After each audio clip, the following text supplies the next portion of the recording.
Facebook и Google во Македонија, Скопје филмски град, производство на електрични автомобили. На истек на мандатот на актуелната влада, ни трага ни глас од крупните најавени инвестиции. Низ годините имаше разни изговори. Прво, откако ќе влезевме во НАТО, инвеститорите ќе не препознаеа како стабилна држава. Ама потоа се правдаа дека биле одвратени од пандемијата, па неизвестноста на пазарот. Токму, например, за време на пандемијата, пад на инвестициите се случи секаде во регионот, ама во Македонија беше 3 пати поголем од во останатите држави. На месец дена пред формирање на техничката влада, остана само сеќавање на цврстото предизборно ветување на Зоран Заев за гигантите Facebook и Google кои ќе отвореа централи во Македонија.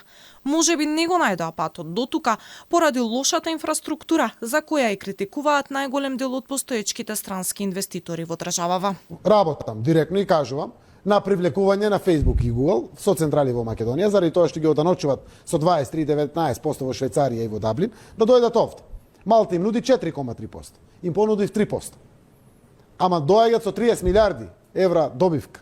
На 3% тоа се 900 милиони евра добивка во државата. И ние нема да изгубиме ништо, ама ќе отворат многу работни места со комплетно влегување во факултетите, за да можат токму тие факултети да продуцираат уште во текот на образованието кадри, а не во делот на продукцијата. Скопје за малку ќе беше и филмски град. Во метрополата ќе се снимаа холивудски филмови.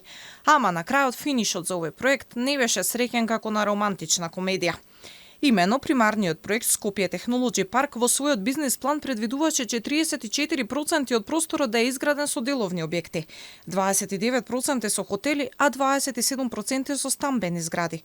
Всушност, филмските студија беа спореден проект кој би се градел во зоната Тирс-3 во близина на Скопскиот аеродром.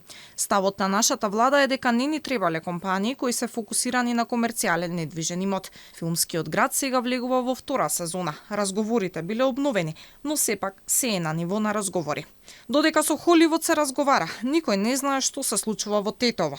Фабриката за производство на електрични автомобили уште ја чекаме. Владата на СДСМ и ДУИ направи цела манифестација на годишнината на рамковниот договор, а лопатата ја удрија сите. Година и 3 месеци подоцна, фабрика нема. Јас никогаш не сум најавувал инвестиции. И ова инвестиција за која што беше известно дека ќе се случи, оставивме прво да се договорат сите детали и потоа на изненадување на целата јавност, бидејќи ги гледам надписите и покривањето во медиумите, дознавме дека во Република Северна Македонија ќе има инвестиција која што ќе биде од 130 милиони евра и ќе има на почеток 900 вработени. Подписите пак кои се редеа годинава во вредност од 450 милиони евра допрва треба да се реализираа, што значи се уште е на ниво на најава.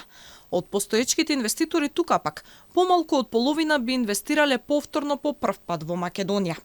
Компаниите се разочарани од корупцијата, тоа што не функционира правната држава и правниот систем, од лошата инфраструктура и тоа што нема квалификуван кадар.